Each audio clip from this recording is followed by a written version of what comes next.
All set? All set? Okay. Good evening, everyone, and welcome to the August 22nd workshop regular meeting of the West Milford Board of Education.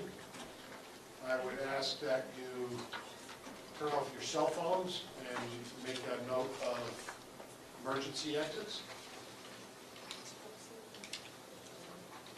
I would also like to have a moment of silence. I'm going to guess it was you, Janie.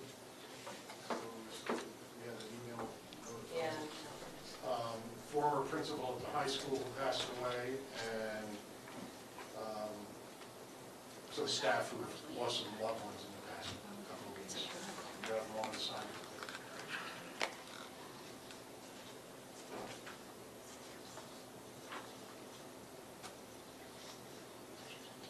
Stand for the flag salute.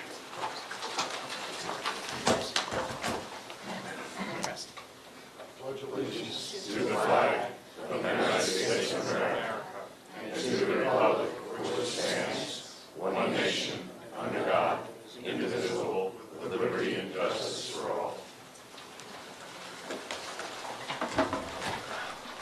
In accordance with the provisions of the Open Public Meetings Act, a public notice of this meeting is to send to board members, all district schools, the Herald News, the Trends, the Record, the Messenger, West Milford Town Hall, County Superintendent's Office, Board Attorney, Cable Vision, and Warwick, have been posted in the administration building. Copies of the board meeting calendar resolution were provided to all local media, Town Hall, Township Library, and all district schools. Roll call, please, Mr. Francisco. Mr. Bailey? Here. Mr. Seidowitz? Here. Mr. Drew? Here. Mrs. Dwyer? Here. Mrs. Fritz? Mr. Huber? Here. Mrs. O'Brien? Mr. Robbins? Here. Mr. Foodie? Present.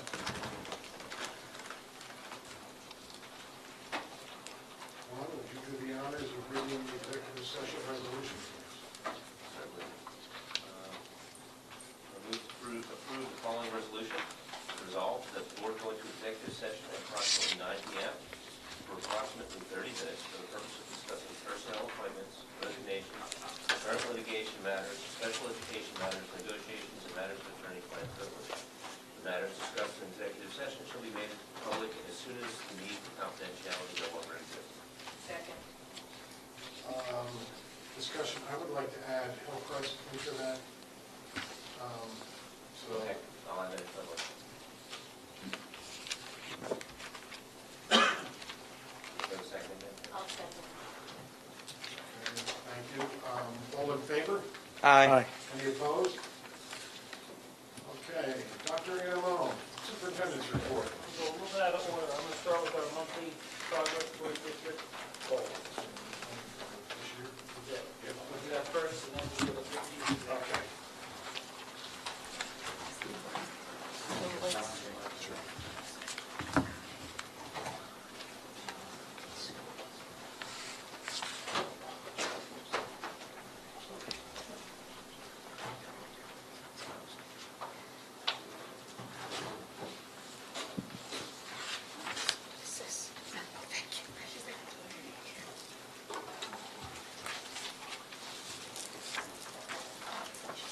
Good evening, members of the board, members of the public. We have our monthly update now, progress towards our district goals, and just to give everybody a brief review of what we've done and where we're going. Earlier this spring, in May, the board met in committee to discuss our district goals and our board goals for the 17-18 school year. We also talked about our slogan, our mission statement, things of that nature. These 4 goals were approved at the board meeting later that same month. The discussion that evening was led by a representative from New Jersey School Boards Association, and we have a couple of PowerPoint slides here which are going to give you a brief overview of what we are doing next to achieve those goals. This is not an absolutely comprehensive list, nor is it a final list, because things will be added in the weeks and months ahead. Now, overall, what we're trying to do is align all our efforts this year. So, for example, our resources, whether it's human resources or fiscal resources, we're trying to gain economies of scale by everybody doing the same thing. our vision is aligned, our goals are aligned, our professional development is aligned with our school goals, or department goals, or our district goals.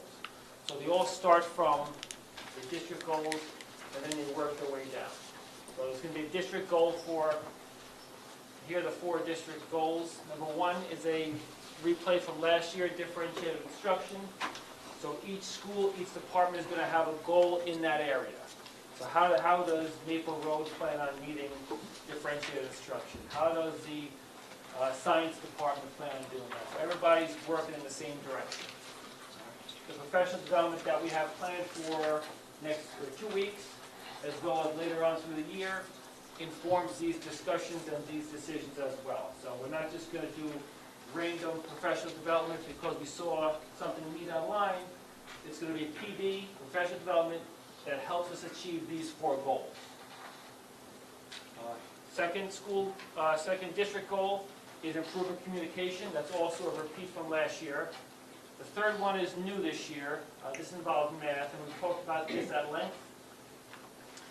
We broke this down to basically a complete audit and review of our math program K-12. So that means, and also make recommendations for 18-19, whatever those recommendations may be. And the fourth one is new this year, but it's also very critical. It's exploring all opportunities and district-wide cost efficiencies in order to maximize funding for educational programs. So in other words, how do we do more with less? Because we're getting less from the state every year. We're getting less from the federal government every year. Our tax levy hasn't gone up in a few years, so in essence we have less of that, so to speak, at least relative to our overall budget. And our costs are going up. So without cutting programs, how do we do more with less, or in reality, how do we do the same with less and improve our efficiencies? So our first district goal is differentiated instruction. Our K-6 schools this year are working in concert with one another. They're going to use something called targeted walkthroughs, which is when a principal or even 2 administrators take walkthroughs throughout the building and stop into each classroom or the larger buildings, one whole wing of the school, and write down what they see for those 4 to 6 minutes in those classrooms on down the line. Meet with those teachers afterwards and tell us how what we saw, what we liked, what we didn't like, based on ways to get better. Readers and Writers Workshop is something we're going to continue to implement this year in all our K-6 schools. This is working with Columbia University Teachers College. At McAfee, and the high school for that matter, they're going to examine their master schedule this year and make some recommendations for 18-19. There may be some changes, there may not be changes. It depends on what's in the best interest of our children and what's in the best interest of our district. We're also going to do Readers and Writers Workshop at McAfee. And at the high school, this is going to be year 1 of our AP capstone implementation for our sophomores.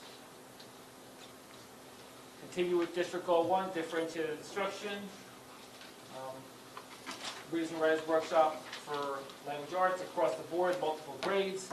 Social studies, they are going to do year 1 of AP capstone. At the same time, plan for year 2, which will be 2 courses next year. And also have year 2 implementation of the pre-AP program at McAfee. In science, we're looking to start a 5-year plan that outlines the steps necessary for CTE certification.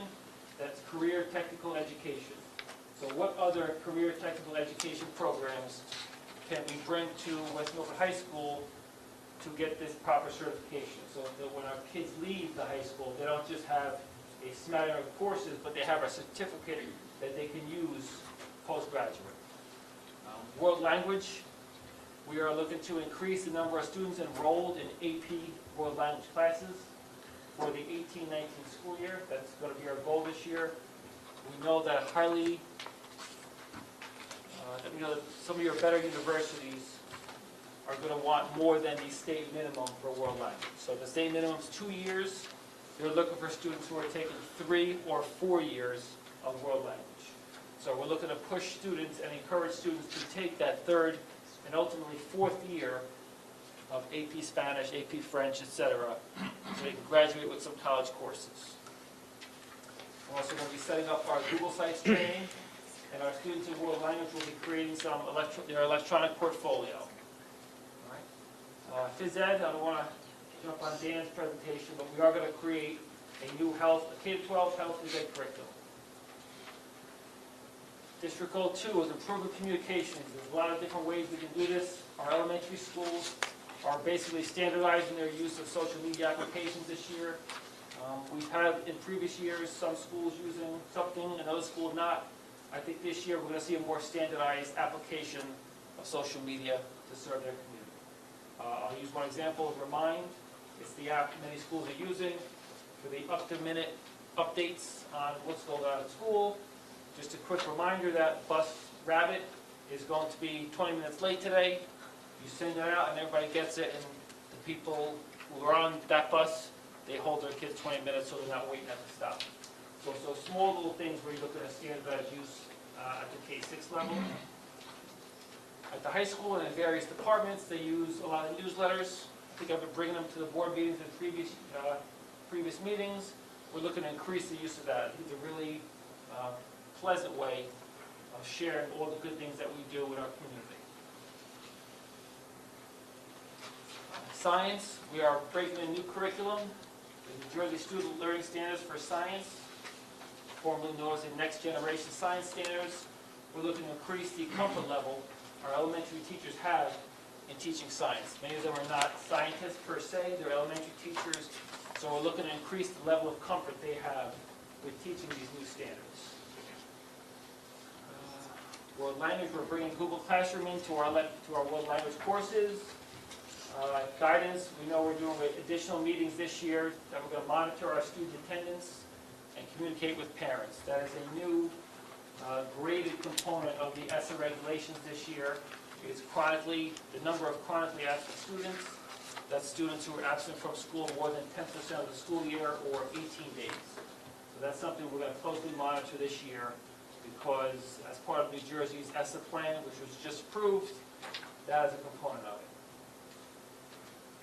District Goal 3 is, in a nutshell, math. We are going to break this down to two halves. So from July through the end of the calendar year, we're going to audit and review what we've been doing, curriculum, materials, course sequencing, everything. And then make some recommendations and implement those recommendations for 18-19. That'll be the second half of the year. So we're going to break that large goal down to some more achievable chunks. All right. At McApin this year, we are going to aim for a successful implementation of the first year we're doing this, grade 7 pre-algebra honors class, with the hope that the following year we see an increased enrollment in grade 8 algebra. So that's our 2-year goal at McApin. Goal number 4 is cost efficiencies. We are still in the process of looking into our LGEA, our energy audit, to achieve some savings there. In our special education department, we are going to do an audit of all of our students placed in out-of-district schools. We know there's some efficiencies that might be able to be gained there. In our technology department, we're going to develop a list of all of our technology materials and tie that in with a purchasing cycle for technology as well. So again, this is not a comprehensive list of everything, but we broke it down into a manageable presentation here for you tonight. So our next steps, our principals and supervisors will still have time to edit this. Their teachers are technically off duty this summer, so they'll be back within a few weeks. They can meet with their teachers if they want to make some adjustments. There's always time. It's really just a living document. But we meet monthly with the admin council, and then I meet monthly with the board to present those updates along the way. All right. Any questions from members of the board? Goal 2 was really intended to help promote teacher and administrator partnering with parents. What are we doing to promote the one-on-one partnering between parents and the teachers so that they can better produce a better educational experience for the kid? What you've proposed so far is great, but it seems to be very like general communications, kind of like, making things more efficient. We were really contemplating more one-on-one kind of like customer service and partnership relationship between parents and teachers when we made that goal. So we need to think in terms of how do we promote that? Nothing really will stop that from occurring anyway. If there's a teacher who's concerned about a student, we always encourage our teachers to, call home and if Glenn missed 2 homework assignments back to back, call home. As opposed to, if Glenn missed 8 homework assignments back to back. We don't want to wait that long. We want to get on that. So there's always the expectation of professionalism from our staff, from our administrators, and that they address these issues sooner rather than later. We still have our real-time portal, so grades are updated, literally in real time. So that's a two-way street. We encourage our parents to get involved, and we encourage our teachers and administrators to communicate with parents. And as great as the social media apps are and emails, there's still no substitute for a phone call. Right. We have to make sure that never goes away. But I think the goal recognizes that wasn't happening quite as much as we would like. And so I think we're looking for some kind of initiative to help promote that within the staff and make the parents aware that the staff is open to that. All right, that's food for thought. Thank you.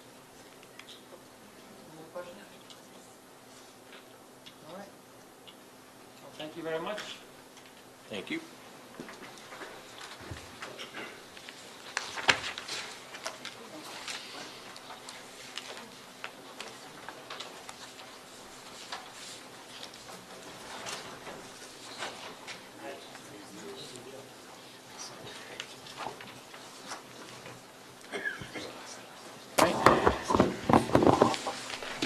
Okay, for the remainder of the superintendent's report, we have a couple other items here.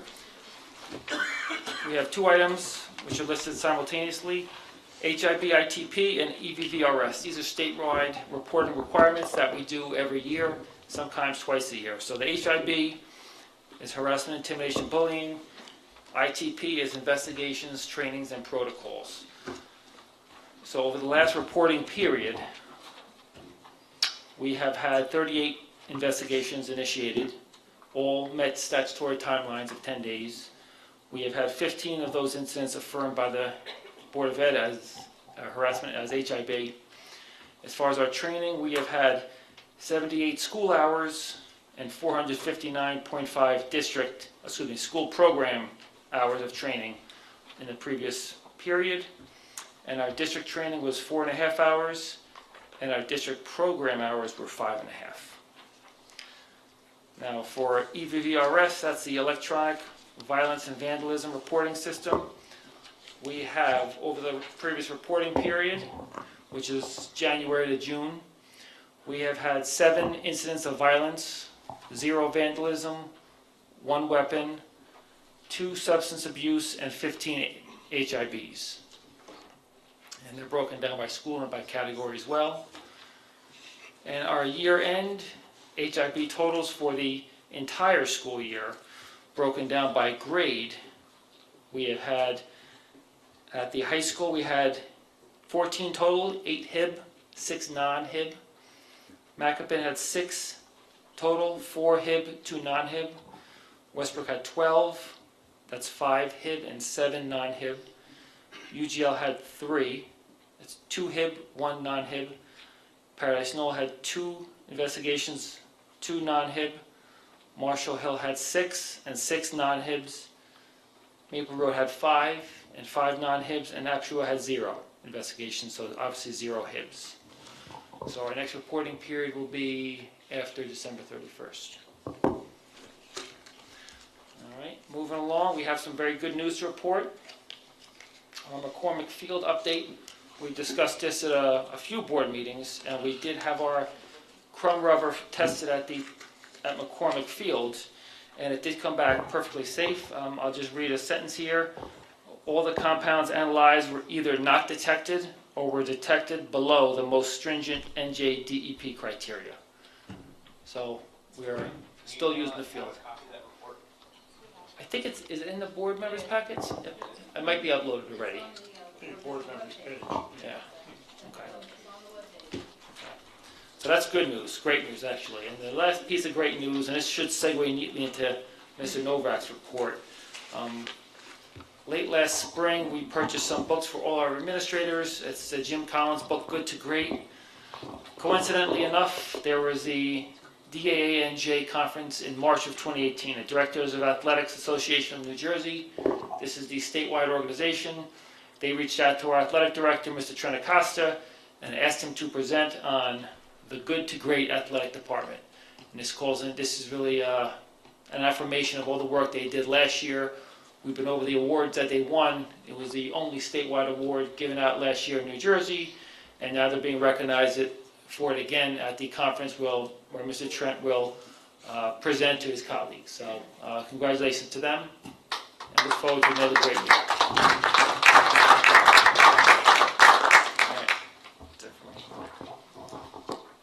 Okay, Mr. Novak, education report, please. So as Dr. Edelman alluded to in his progress towards goals, that we are in the process of revising and reviewing our health curriculum. We're not implementing a new curriculum. I just want to make sure we're clear on that. We were not at the point this summer for an actual curriculum review. However, we decided to go ahead and do it anyway with some of the conversations that we had in this room last year and within the Education Committee.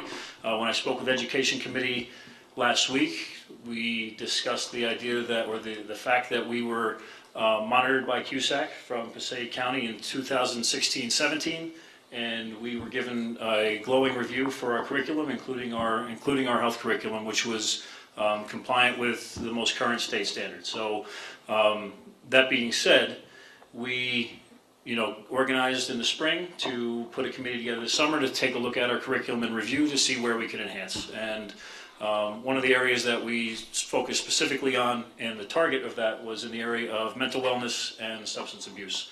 So Mr. Trent Acosta is going to come up in a moment, just talk about some of the specifics that we were able to do. He had some great conversations over the summer. They came up with a realignment and a revision of our current curriculum, and that's really going to set the tone for the work throughout the, not only this school year, but over the next few years, to build a really comprehensive plan for, we believe is going to be big steps in the community for, not only mental health, but substance abuse, as we see those working hand in hand. So if Mr. Trent Acosta, we just want to come give a few specifics. Sure, thank you. Joe Trent Acosta, I'm the Supervisor of Health, Driver Education, Physical Education, and Athletic Director. Thank you, Dr. Amlin, for mentioning the athletic department. I was really floored and honored to be asked to be able to present this coming March, at the state convention. Busy. We've been busy this summer, and we formed a committee, K-12, of physical education, health teachers, and driver education teachers and staff to really analyze K-12, how we're addressing substance abuse. And how that's taught in the class. We brought in CASA, Rebecca Stumpf came. She did a wonderful job talking about best practices and how, although curricula sometimes is very, it's a list, it's a guide, it's something you follow. And although we were meeting the core content standards, we felt that it was something we wanted to address holistically. How do we address it with our best practices in the classroom? So for half of our high school staff, one middle school teacher and one elementary school teacher, we were able to really brainstorm best practices. Look at substance abuse, rescaffold some of the areas and where we were addressing certain issues, whether it be awareness, simple information, which is more what you get in the middle school, where you start to talk a little bit more about coping strategies and things like that as you get further up into the higher grades. So we did restructure some of that. That is up for approval. And I think the bigger piece that Mr. Novak and I are excited about is the community piece, which I know Mr. Novak is prepared to talk about. With partnering with Rebecca Stumpf and some other organizations, we're discussing a community substance abuse awareness night. And I know that we're real excited because I think along with District 2, District Goal number 2, bringing in the community and forming more partnerships is really what it's about. Best practices, partnerships, and certainly the curricula, we look at it, we revise it every so often, but it's the partnership that we want to strengthen. So, any questions for me? This year? Yes. We were talking about the necessity to get things started very gradually early on in lower grades. Have you guys addressed that? Yes. Can you start anything in lower grades? So, Mr. Benz, who's PE Health at Marshall Hill, took a look at where we are addressing those issues with substance abuse from fourth grade on, fourth grade through sixth. We did rescaffold some of that, although that really isn't up for revision. It's more the 7th through 12th that, that curricula that we had to rescaffold. The state it mandates when you teach these certain areas. And what Rebecca, what she did, which I thought was terrific, was talking more about best practices and how you engage student learning.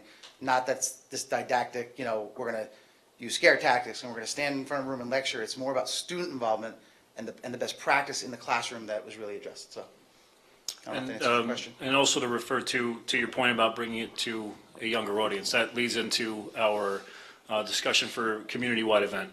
Early last spring, central office, we had Mr. Trent Acosta with us. We were talking about the process for really taking a look at this curriculum over the summer, realigning, et cetera.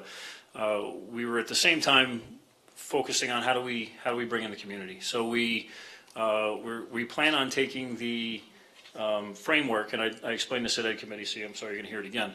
The framework for our digital citizenship night, where we bring in students and families from grades 5 through 8, and we host the event. We build it around the idea of the family dinner table. We really stress the importance of those pieces. We talk about the statistics of how, families that spend that quality time together, students are less likely to get involved in risky behaviors. When we present that at Digital Citizenship Night, we're focusing on that for that event. However, in the statistics that I share at Digital Citizenship Night, substance abuse is one of the categories labeled in that study and that research that, the dinner table design that we try to stress really prevents a lot of those areas. So we plan on using that same structure, a family dinner table discussion where there is a lead speaker organizing the event and forcing families into these difficult conversations in a safe structured environment where we're arming parents with the ability to open up those discussions and have those discussions right then and there. We'll do it'll be a device-free dinner again, like we did in the spring for Digital Citizenship Night. Force some discussions, model some discussions, and leave families with takeaways for how do we foster these conversations at home. From that, we have the dinner section. We also then will have breakout sessions that'll be led by our phys ed and PE staff, as well as some of our counselor or substance abuse counselor and that sort of thing.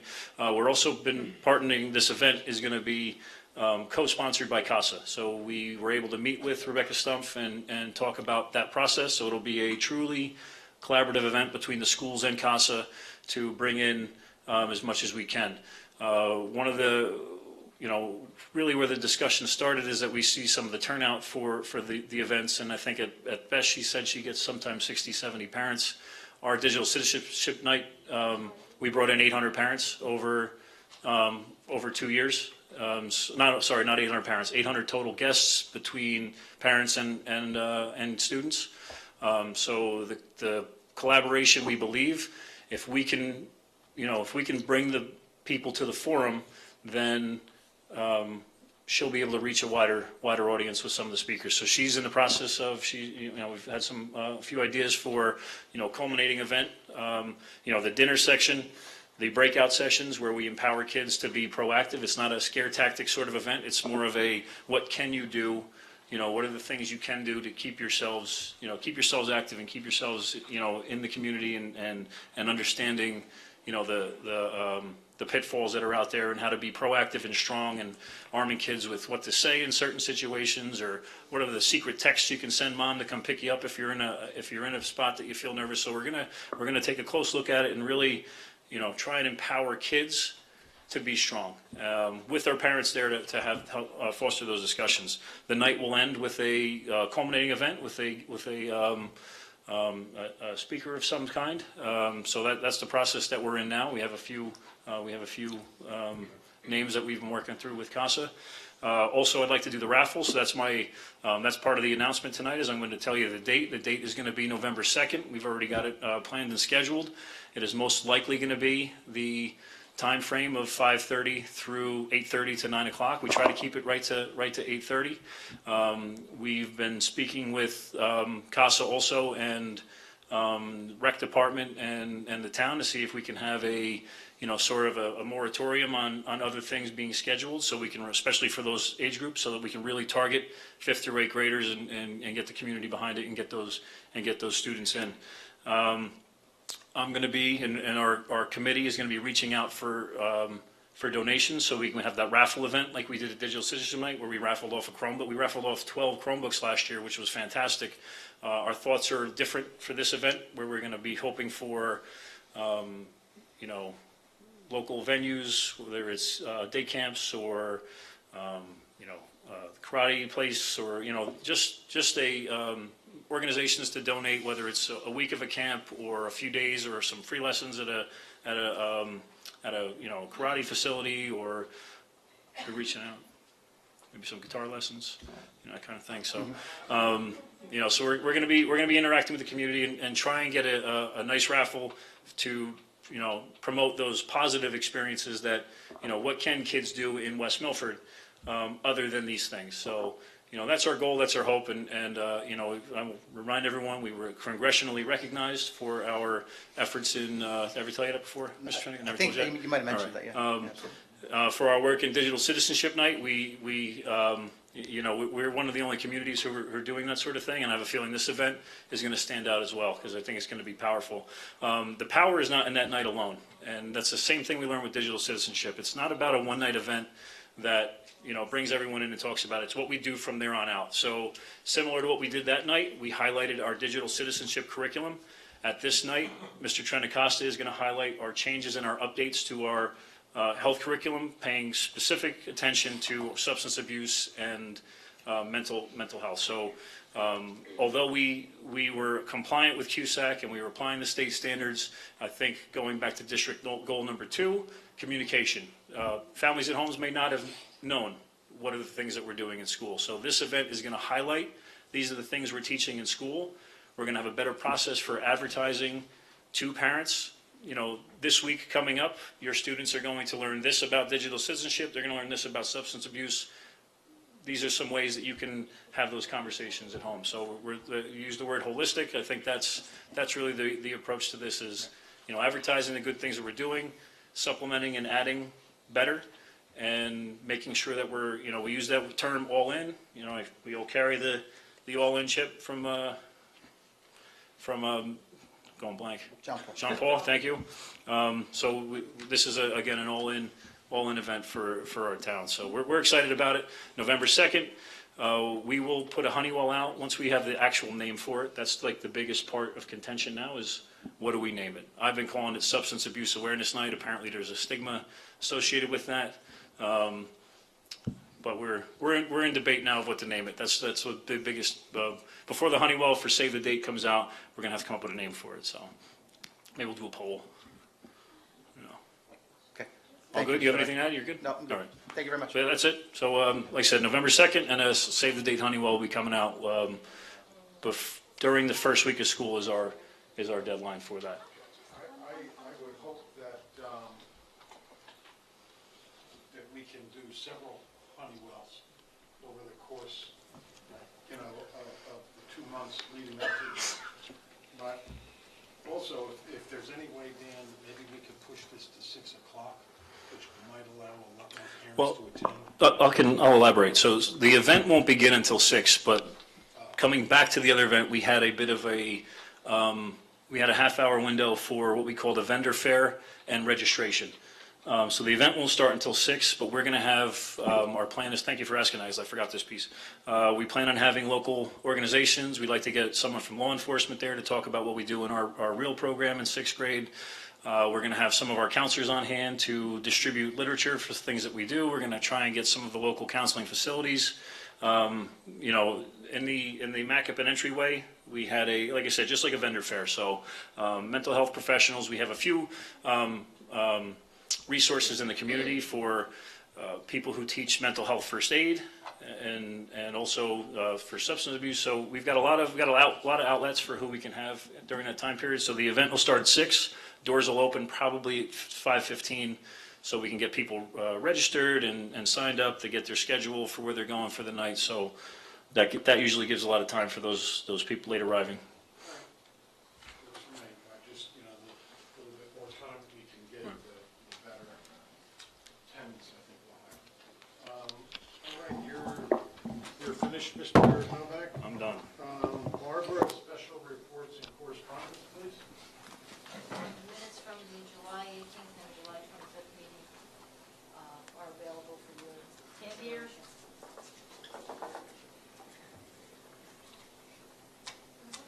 You have to move it closer.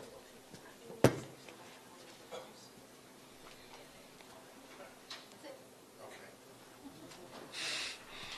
Need a motion to approve these minutes? I move to approve the following Board of Education meeting minutes for July 18th workshop regular meeting, July 18th executive session, July 25th special public budget hearing meeting. Thank you, Nicole. Any discussion? Mr. Drew? I would just like to commend everybody for conducting a 9-minute meeting on the 25th. If we only had one issue to consider, I kind of wonder why it took 9 minutes. Good job, let's do more of those. You know, Joe wasn't there. We'll have to rub that in. We have a discussion. Oh, I know. We were there here. Okay, any other discussion? Are all in favor then? Aye. Any opposed? Okay. Joanne, legal report? There is no legal report at this time.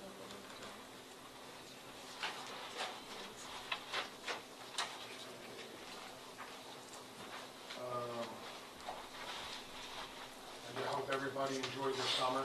We're back to school in 2 weeks. But going along with goals and looking back at how we conducted ourselves this past year, I'm gonna ask the board for one little exercise that we could maybe get done by our next meeting. There's been some contentious moments this past year, and what I would like to do, I'd like to ask every board member to write on a piece of paper, one nice thing about every other board member. I'll go first, just to get out of the awkwardness at our next meeting, but I think it might be a good exercise in getting a little bit of people's walls down and a little bit more appreciative of the other members of the board. So I would ask that everybody do that for our next meeting, and if you can think of 2 or 3 nice things to say, then please do it. I see some smiles around the room, so I hope that we can do this. I think it'll just be a good exercise for all of us to create a little bit of goodwill towards our fellow board members. So I'll make a note to Debbie, and unless, of course, she comes here, but I think it's just a good way of a little goodwill. With that, that's the end of my report. We'll move on to petitions and requests. Petitioners who have requested to speak prior to the meeting will be first with 5 minutes for each petitioner for a period of 30 minutes, and then time permitting, other petitions and requests limited to 5 minutes per petitioner will be allowed until the 30-minute period transpires. Petitioners speaking during petitions and requests are asked to address topics listed in the agenda. All speakers are asked to give their full name, spell their last name, provide their address. Speakers may not use the names of students during petitions and requests. Barbara, has anybody requested to speak at this petitions and requests? Would anybody like to speak? Is it a topic on the agenda, sir? Yes, sir. Please come up to the podium and...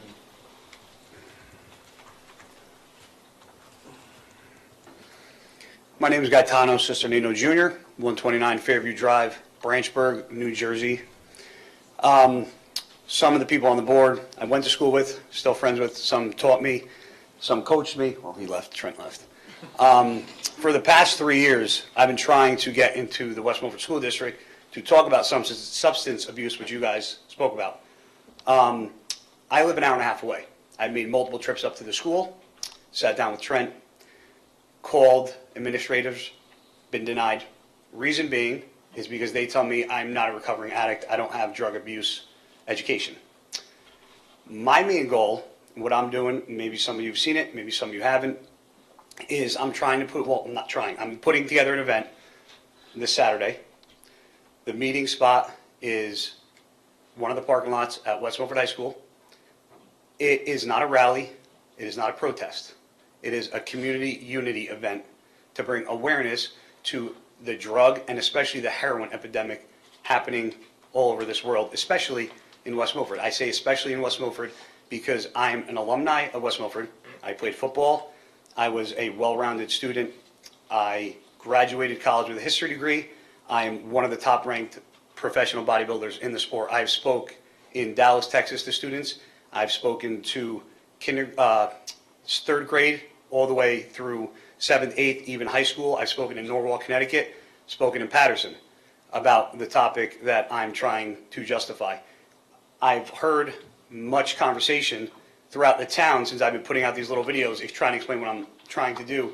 Is some people think this is some publicity stunt for me to get my name out or whatever the case may be. What I'm trying to do, it's not about me. It's not about the parents sitting in the room. It's not about any of the board members.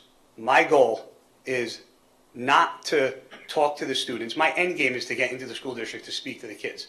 When I was in school, we always had somebody come in and we had a big assembly and we had speakers come in to speak to the children.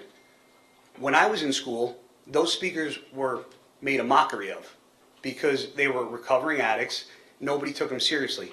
I'm not trying to come into the school district to talk to these kids as a recovering addict. I'm trying to come into the school district and talk to these kids about making the correct life decisions along the way. I'm not trying to perceive to be something that I'm not. I'm not a recovering addict. I've had friends pass away. That is what led me 3 years ago to try to come to the school district to figure out a way to get into the school district. I've been denied. I don't know why. I talked to administrators. I called somebody on the panel, I'm not going to mention names, numerous times, who's failed to call me back.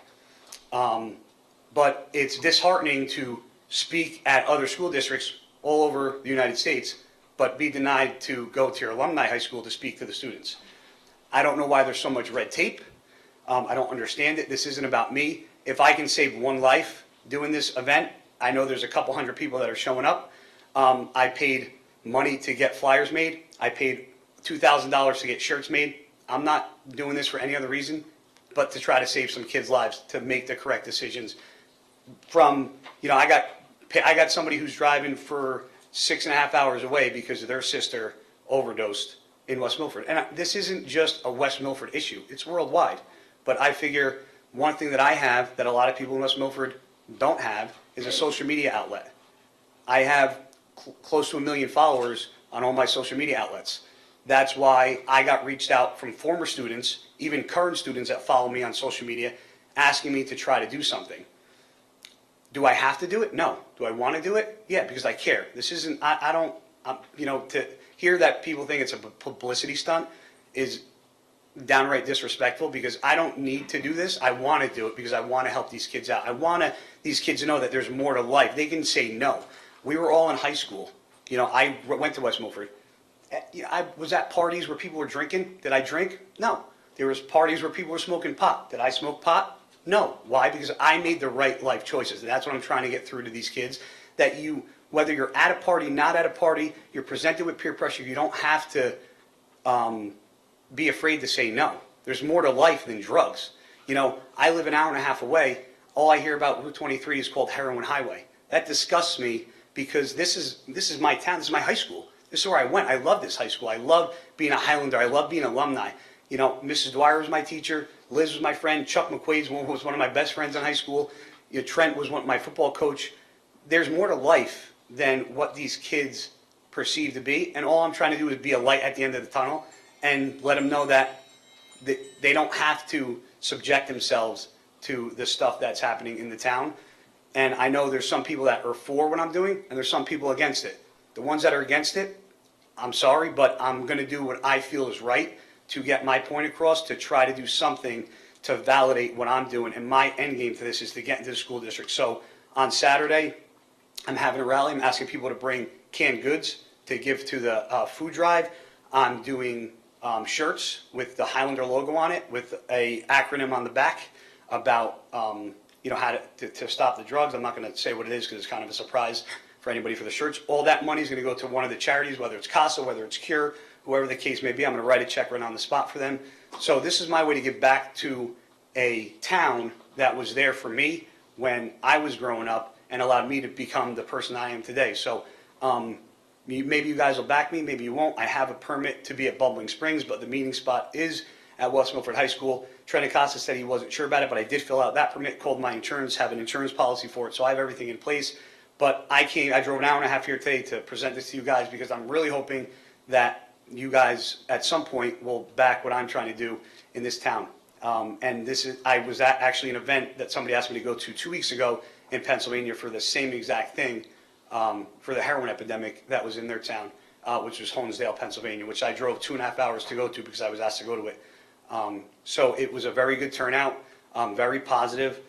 A lot of things were done, and moving forward, I think the gentleman that did it is going to speak in the school district, I think at the end of September. So my end game here, like I said numerous times, is to just get into the school district and talk to the kids and give them my knowledge of what I have and the choices and how to make the right life choices. Because as much as I can applaud what Mr. Novak is doing in trying to have this community event, the only issue I have with it is that when I was in high school, once school got out, I didn't want to do anything that involved school. That's my issue, is that to drag these kids to an event that they might not want to go to, if you bring somebody or bring a group, and I'm not saying it has to be just me, but if you bring people. We're way past the 5 Okay. minutes. I gave you That's fine, too that's much fine. time. I think you're good.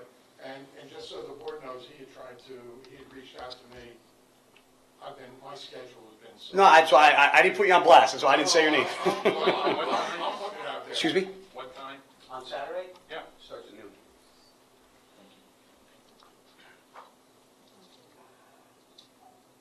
Said you wanted to do several. But thank you. I said, they said they Thank you. wanted to do several.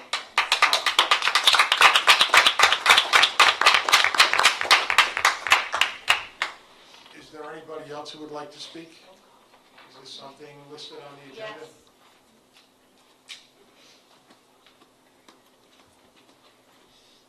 My name is Tamara Jordan of West Milford.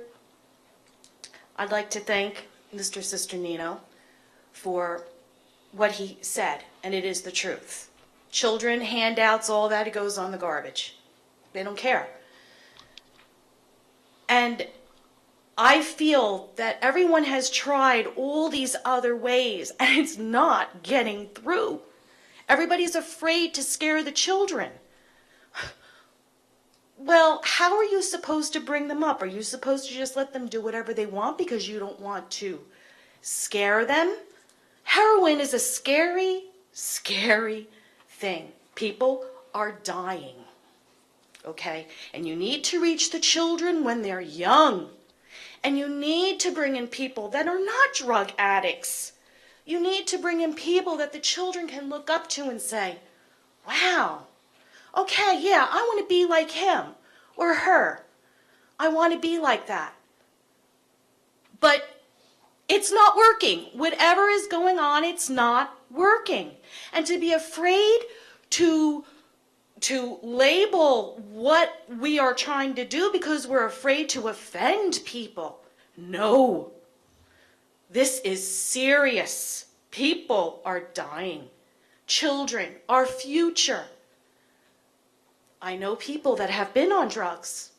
Maybe if they had somebody in school talking to them, early education to talk to them and make them understand once you start on heroin, you are not getting off.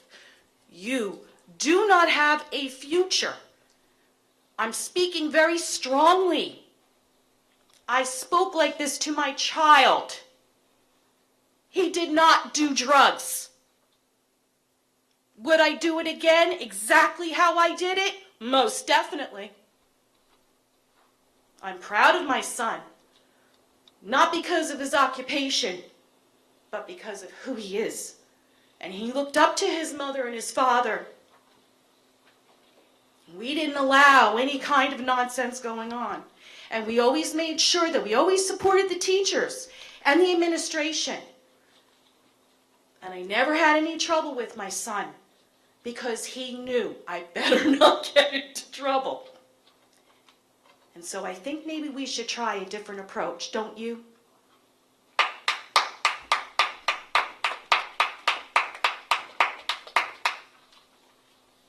there anybody else who'd like to speak? Seeing none?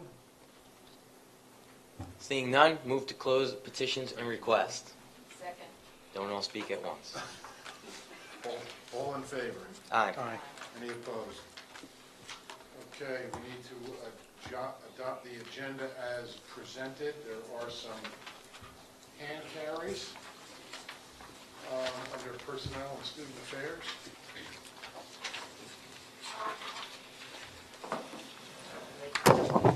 A couple of quick amendments to the agenda before we approve it. Okay? Page 14, Personnel and Student Affairs.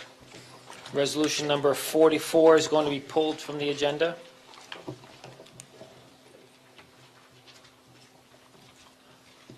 And on the bottom of that same page, resolution number 46, we're going to scratch off 4 names. The names are Ann Campbell, Thomas Solano, Andrew Levitch, and Leon Moskowitz. And the last change is going to be on page 18.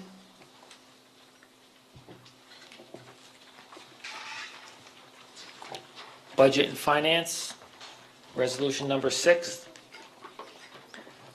Training and Travel, that is going to be October 23rd through October 26th. Thank you.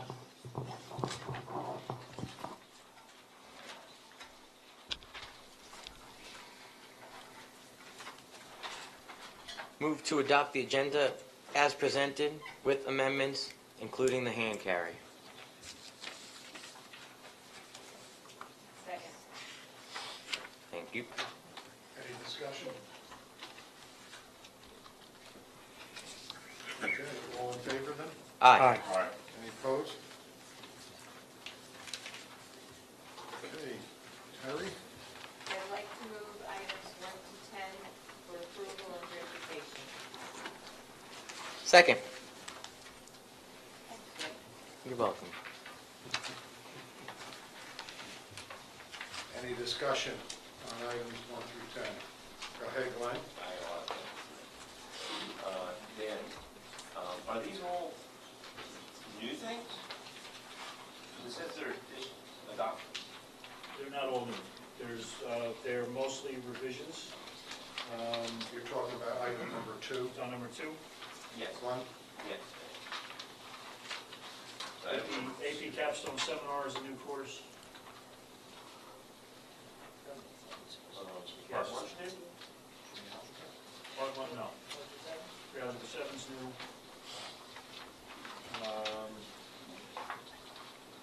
Principles of Engineering Design is a previously existing course, it's been retitled and realigned. But for the most part, and English Language Arts, those are, that's like, she's in basically year 4 now for the revision of our traditional English Lit courses to be genre-based. So those are existing courses, but they've been revised to support genre-based instruction. So a majority are all revisions. All right, I haven't, life skills integrated mathematics. I just wasn't familiar with what that is. Yeah, that's it. That's due to the fact that now we've been opening up our self-contained classrooms, and we have like a life skills class and an LLD class and an MD class. So what we're finding is the integrated math still meets the graduation requirements, and the math, like it still has pre-algebra, algebra, geometry in it, but they're more on an integrated curriculum level. For the benefit of the public, could you give the abbreviations? Sure, which part? The part in the beginning. Sorry, you know what, I'll restate it again. So for our classes, we have now a life skills option at the high school, which really is still coded by the state as a resource center classroom. Then we have an MD or multiply disabled classroom that is considered a self-contained class coded by the state as like having multiple disabilities in that classroom.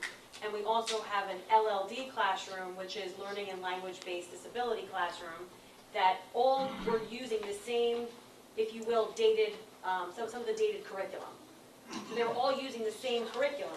So instead, what we've decided to do is kind of separate it out. So now we have the integrated mathematics 1, 2, and 3, which will be in the resource center classes. But then the life skills classes, or more of our self-contained classes, can now have their own integrated mathematics 9, 10, 11, and 12. Basically, it's just a modified version of the curriculum standards. Does that make sense? Yep. Okay. Thank you very much. You're welcome. Anything else? Any other discussion on items 1 through 10? Seeing none, roll call please, Barbara. Mrs. Dwyer? Yes. Mrs. Fritz? I'm sorry, you have one more question. You want to ask her? Yeah, I did. With the memorandum of understanding with the Family Life Center, Center for Family Resources online? It's really kind of late for, after I've already called it. Can we direct that question afterwards to Dan? Probably me, I think. Or Yeah, okay, if you need okay, an answer. all right. Could you please? I'm sorry, That's fine. I apologize. All right, so, Nicole, did you? No, I didn't. Okay. Mr. Drew? Yes. Mr. Huber? Abstain as to 3, yes as to the rest. Mr. Bailey? Yes. Mr. Seidowitz? Yes. Mr. Robbins? Yes. Mr. Foodie? Yes. Nicole, since Debbie is not with us tonight, would you mind taking over for Personnel Student Affairs? Give me a minute. There's usually a lot on this one, right? So let's see. I'd like to make a motion to move items 1 through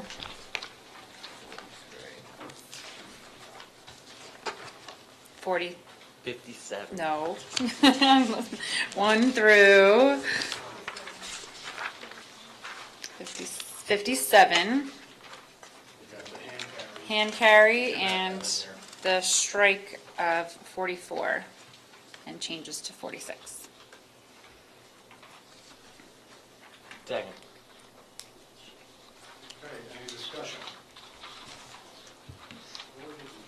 Yeah, I do. I have concerns about number 11 and 34, Mr. Foodie, and I would like that pulled for after executive session. Yeah, I mean, we can go right after 11 and 34. 11 and 34. I think we need a discussion about that in light of one of your goals.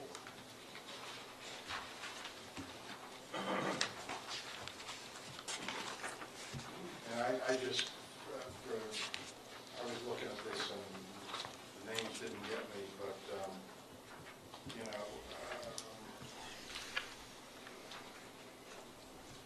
Monica Stewart is leaving. Michelle Watson, who I forgot was one of our employees in the board office, has taken over Monica's duties as a SAC coordinator. I originally was looking at, and I was thinking to myself, we're hiring another person, but I was mistaken.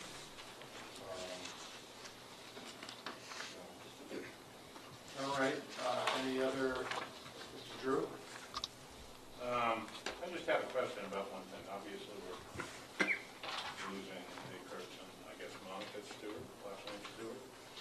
items 5, 6, and 12 all say that we're going to spend that money and hire those people to replace Stu. Did you really take 3 people to replace him? I think I could copy that. Number 12 is a different Stewart. Okay. And the other numbers you said were 5 and 6. 5 and 6? Yes, as Mr. Foodie said, Melissa Shopper-Tagna will handle the accounting associate position. Ms. Stewart also did SAC for extra hours after work. So that assignment will be transferred to another employee. So we're not necessarily hiring another employee because Mrs. Watson is already employed here. And the other Stewart, like I said, is a different person. Thank you. And I wasn't thinking I did the same thing. When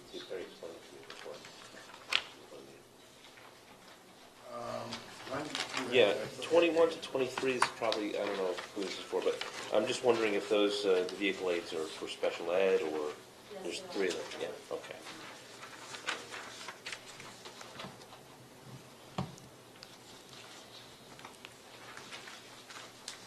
So are we pulling 11 and 34?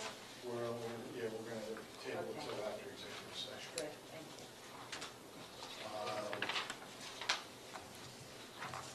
The only, I brought it up in committee, 9 and 10. We're through the transfer of Ed Marzell from the Resource Center at the high school over to Highlander Academy, and then we're hiring, if I'm looking at that correctly, number 10 Samantha to replace Mr. Marzalek at the high school.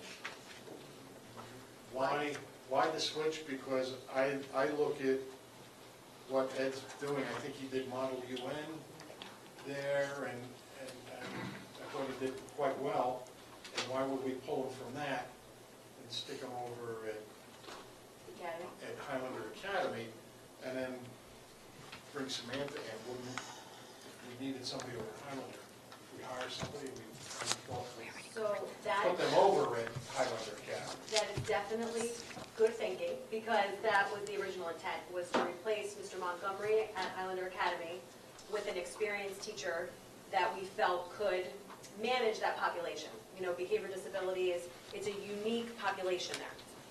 We did not, in our candidate pool, we found great candidates, that you see 2 of the candidates on here, but their background and their experience, we didn't feel would be a good fit for Highlander Academy.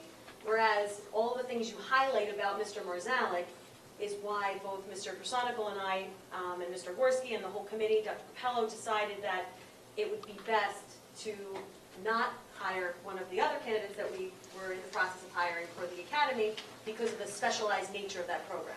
That's not to say Mr. Marzalek, and I had the conversation with him, is going to be at the academy, you know, every year after this, but that for this year, we felt that our new hires need to be at the high school with mentors and a department that's going to support them. And Mr. Marzalek, who has a large background in special ed, has dealt in like auto mechanic business, he's got a really great way with students, we thought he would be best suited at the academy for this year. So that was my decision.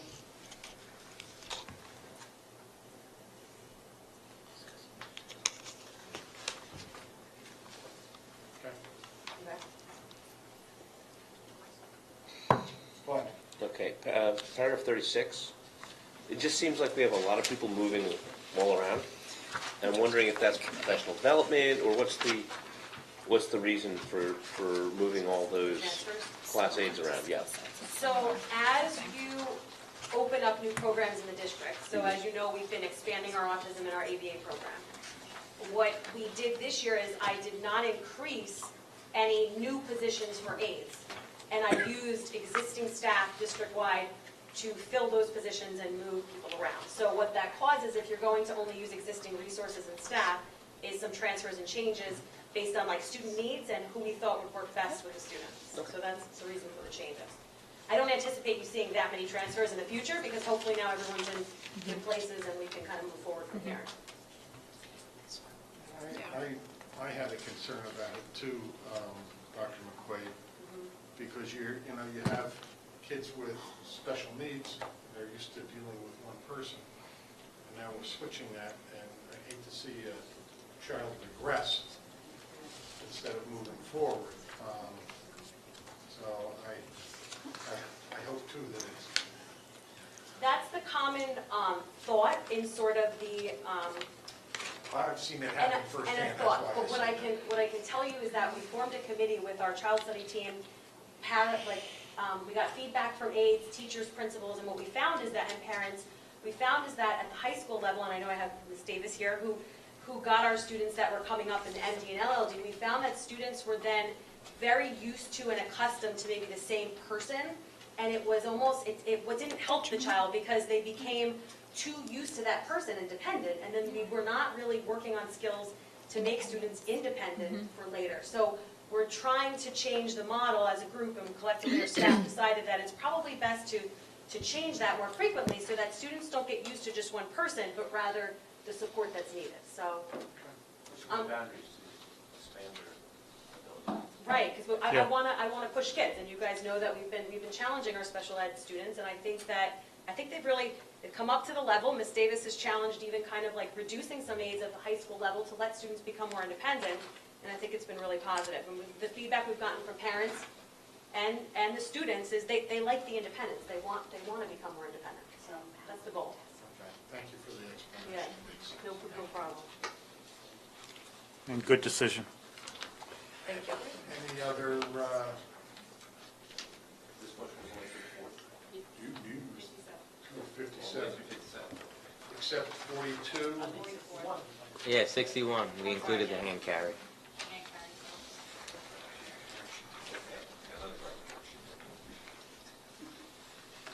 All right. Go ahead, you good? All right, 50 and 51. It seems like we're approving twice as much time for dance as we are for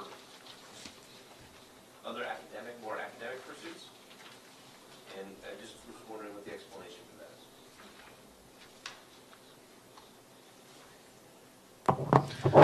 Well, different programs have different needs and different requirements. It's very difficult. A lot of our clubs are approved for different amounts of hours.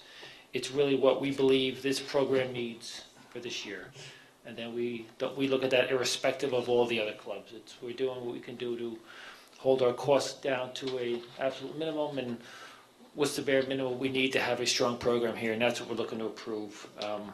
And we don't want to add hours to other programs, just to do it. We feel we can get by with the 30 hours in Science Olympiad. We don't want to make it to 40 if we think we only need 30. Well, this is listed as 60 plus. So because of the plus, I have to ask, is there an upward? No, that's pending, that plus is pending substitute certification. That's yes, it's not really a plus, yeah. We probably should have used a double asterisk or something like that, in hindsight, instead of a plus. Okay.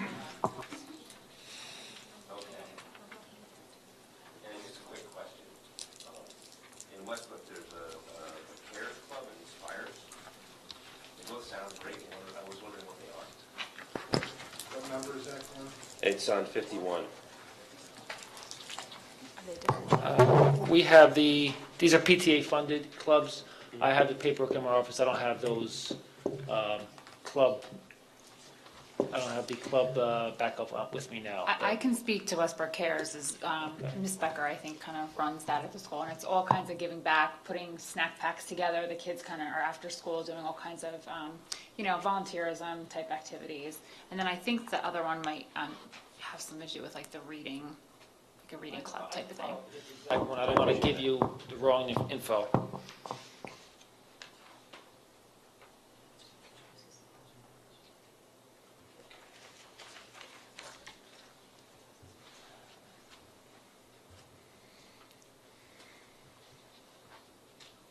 Anything else?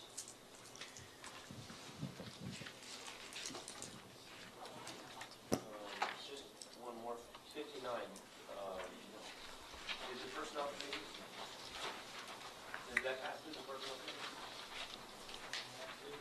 committee? Excuse me, the hand carries were not, these are just very new. These are newer since Friday. So nothing on the hand carry was in committee. The timeline didn't enable it. So we have 4 agenda items that are hand carry for personnel, and this did not make the committee agenda because it was only taken care of yesterday and today.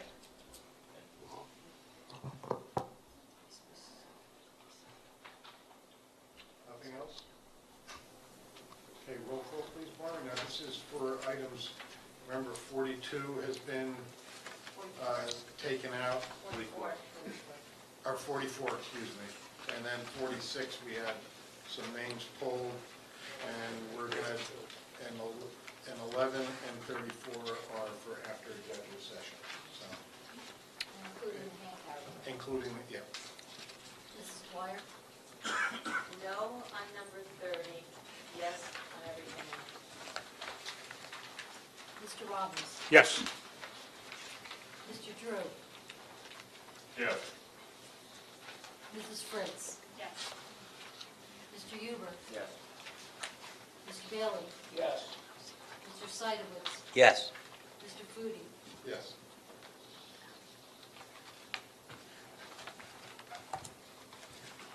Okay, Mr. Drew, Budget and Finance, sir. I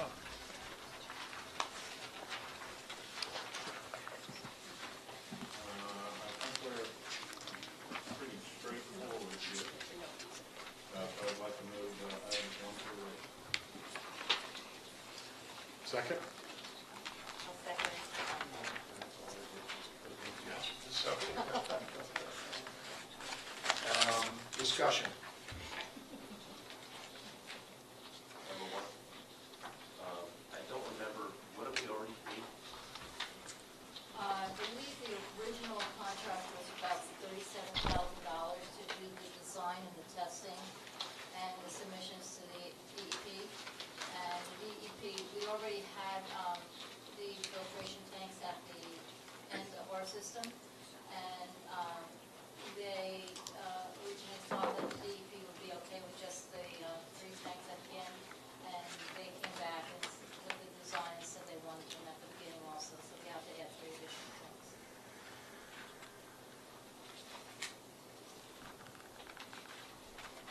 Number 2 is in the auditorium budget, right? Yes, it is. What is the size of that screen? You were going to check on? 16 by 10. Oh, 16 feet by 10 feet, okay, all right. Now, Barbara, one other, this is for installation of the projection system, including labor, programming, and a 1-year service contract. Is this 1-year service contract going to be something we're going to have to do every year for a projection system? Or is it just in case there's bugs in the system the first year? Mr. El Tayeb, would you like to weigh in on that? Yeah, I believe that would probably be for the initial installation and servicing and such. And then you can determine from there if we need to go extend warranty or support further. Yeah, because I mean, have a 1-year service contract, something that's a continuing thing, we're just. It's not a licensing thing, so we won't need to continue like a license fee or anything like that. But with the amount of programming involved in making sure that the system communicates with the existing sound system that we're connecting and that the programming for the controls works, we want to have something. Okay. One other question. Number 8, what are the impaired driving cars that we're talking about? These help with, they are simulated drunk driving, Oh, right. that program. That's great. I'd like to thank the West Milford PBA for donating those. Yeah. That's fantastic.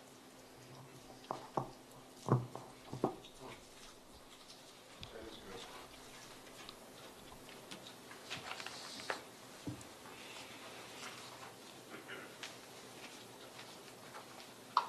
Any other discussion on items 1 through 8? Roll call, please, Barbara. Mr. Bailey? Yes. Mr. Robbins? Yes. Mrs. Fritz? Yes. Mrs. Dwyer? Yes. Mr. Huber? Abstain to number 5, yes to the rest. Abstain on number 5. Mr. Drew? Yes. Mr. Seidowitz? Yes. Mr. Foodie? Yes. I'd like to move item number 10, transfer fund resolution. 9? Don't like 9? You're right, no, sorry. Second. Any discussion?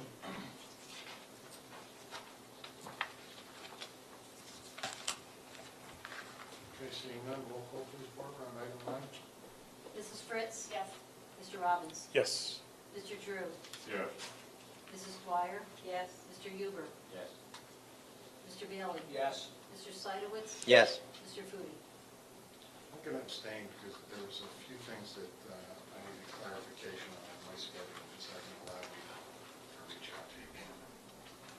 I'd like to move item number 10. Second.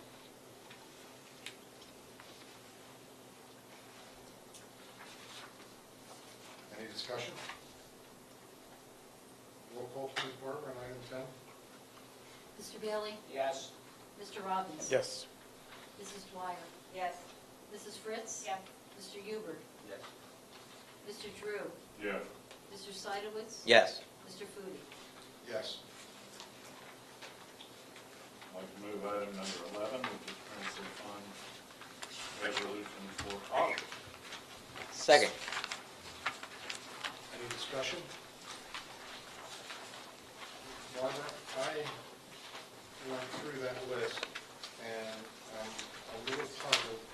Why would we be transferring money out already out of other accounts to pay for diesel fuel? When that that line item was there in the budget already, why are we taking $20-some thousand from other items? Does it make any sense to me the first month of the year? Well, It would make sense to me in June that we do that, but not in July or August. In the past, what we've done is we've not put an encumbrance on the purchase order. We've only encumbered the amount for the first delivery. But through the auditor's recommendation and the order program, we now have to encumber what we anticipate the entire year's purchase going to be.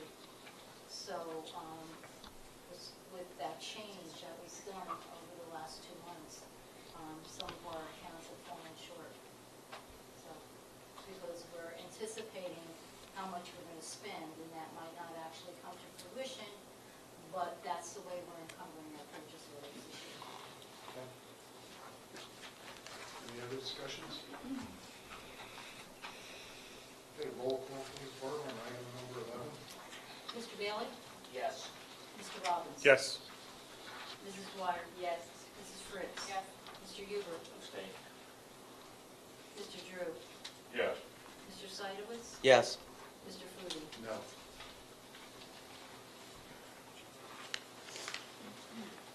I would like to move items 12 and 13. Second.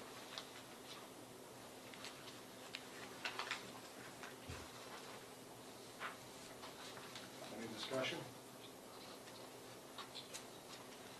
Father, when are we going to get our final year end? I thought we were going to get a preliminary.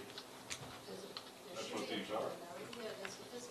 I didn't see it on the website, Which I think, I looked at them, they were as of this afternoon. or this morning, that I didn't see them. I believe that they were up there last week. I had to send them to the county, so. All right.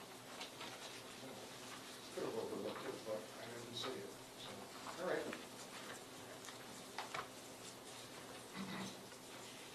No further discussion, roll call please, Barbara, on items 12 to 13. Mr. Bailey? Yes. Mr. Robbins? Yes. Mrs. Dwyer? Yes. Mrs. Fritz? Yes. Mr. Huber? Yes. Mr. Drew? Yes. Mr. Seidowitz? Yes. Mr. Foodie? Good abstain.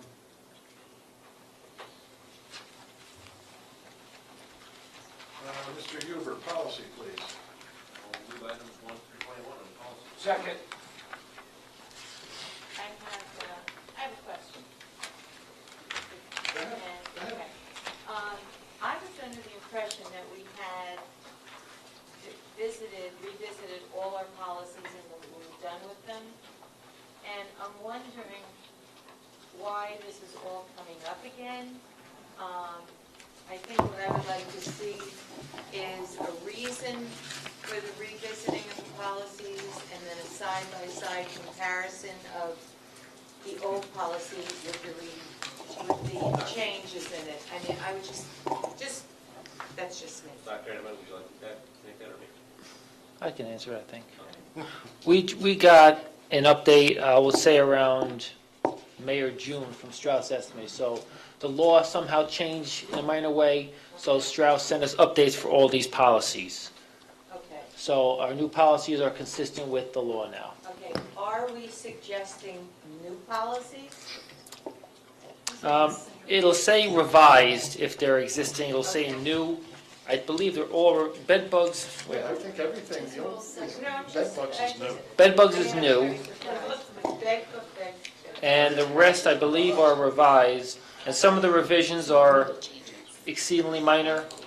In some cases, the statute that they quote changed, so we had to update our policy for that minor revision.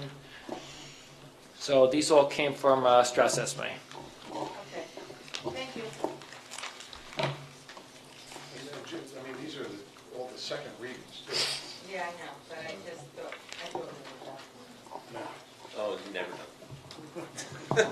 We just got a new update on maybe Thursday or last week, a new batch from Strauss. So it's constantly ongoing, it'll never be done per se. A couple of times a year, really. It's maintenance. It's maintenance. And I thought you were relieved to do this. Ugly, Glenn, ugly. Sorry. Okay, any other discussion? Roll call, please, Barbara. Mr. Huber? Yes. Mr. Robbins? Yes. Mr. Drew? Yes. Mrs. Dwyer? Yes.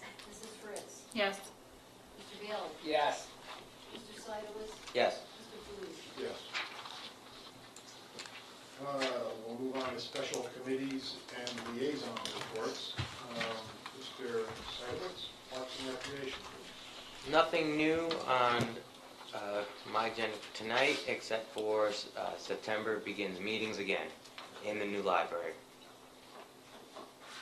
Okay. Ms. Dwyer, Superintendent's Roundtable. It will commence again in September. Okay. Mrs. Ryan's not here. Mr. Seidowitz, New Jersey School Boards Association.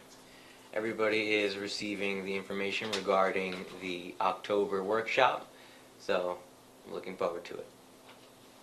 Okay.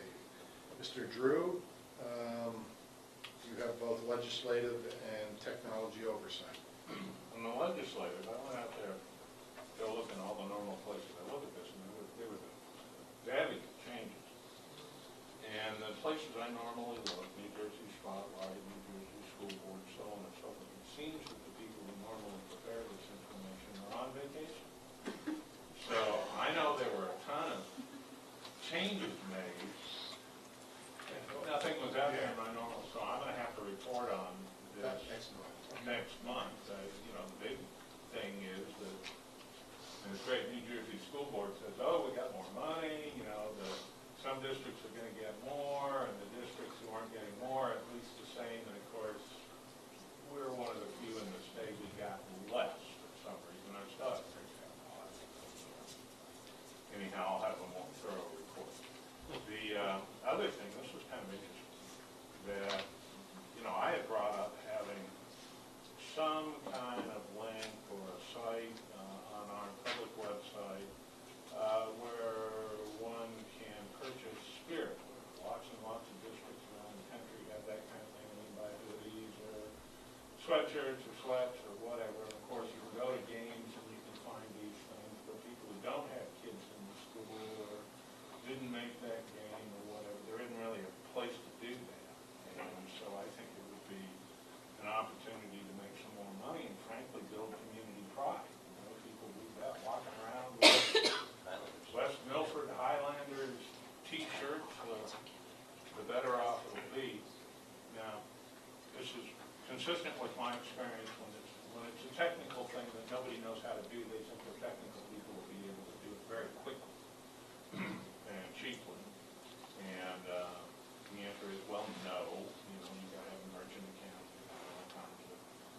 like that, but it may be possible the vendors who produce this kind of material can put it together on a website and maybe we can link to it. So anyhow, I think we'll continue to pursue that and submit that to board mode at some time. Like, it seems like win-win to me.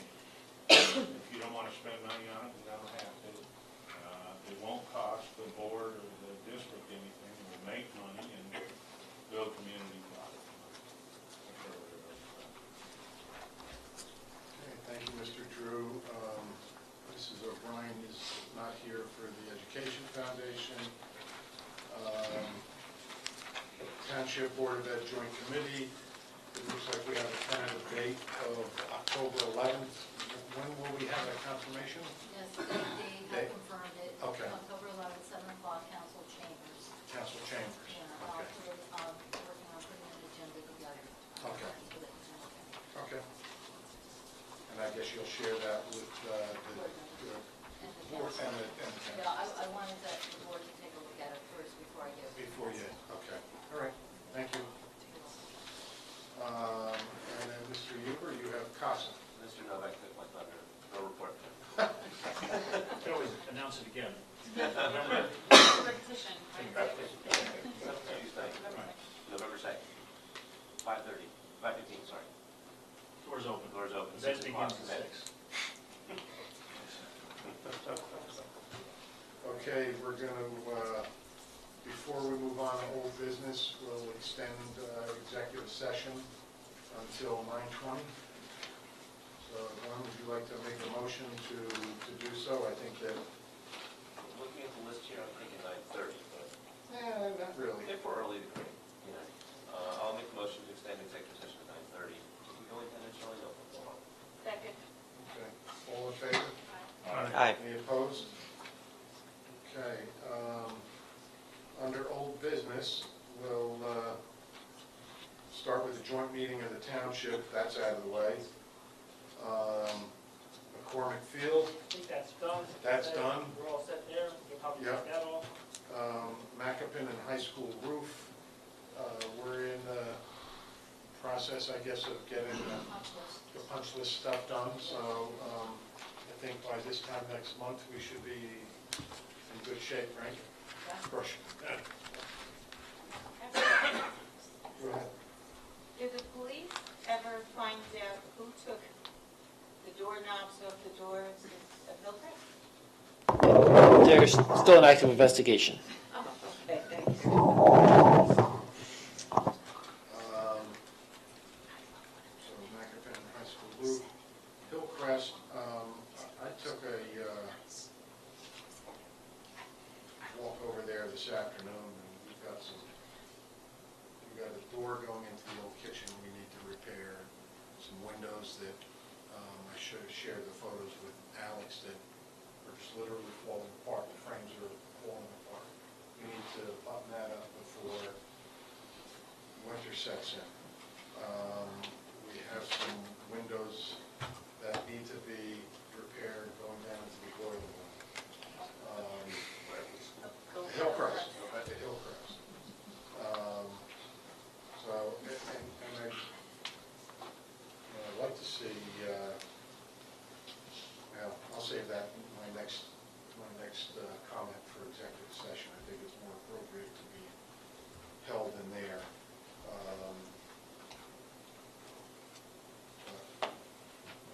Okay, is there anything else under old business that anybody wants to discuss? What was the status of the Macapin High School? We're doing a punch list, and hopefully in the end of our next meeting in September, fingers crossed, we should be all done. The little things that need to be taken care of, repitching the gutters, some low spots, adding a few downspouts, things of that nature. All right? I'm going to then make a motion to close all business. Second. All in favor? Aye. Any opposed? Okay. New business. Anything in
this stuff matters, and I think we can do better.